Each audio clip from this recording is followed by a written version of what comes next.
Pauline Le Troquier, vous êtes sur place à Antananarive. Quelles sont justement ces premières tendances qui ont déjà été communiquées?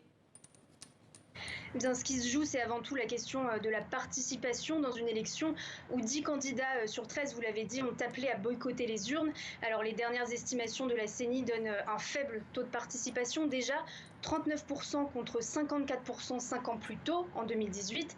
Alors ces chiffres, ils sont encore très provisoires, ils ne concernent que 9% à peine des bureaux de vote et seulement ceux des grandes villes. Ce qui se dessine plus clairement en revanche, c'est bien l'avance du président sortant Andry Rajoelina. Hier, j'ai assisté au dépouillement dans un bureau de vote de la capitale.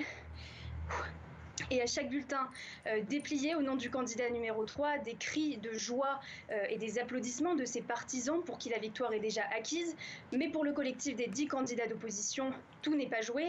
Au contraire, la faible mobilisation de la population est déjà une victoire. Alors ce qui va se jouer là, c'est est-ce que les manifestations vont continuer? Le chef de l'État par intérim, Richard Abalmanan, a prévenu ce vendredi qu'il ne tolérait aucun rassemblement interdit dans la capitale.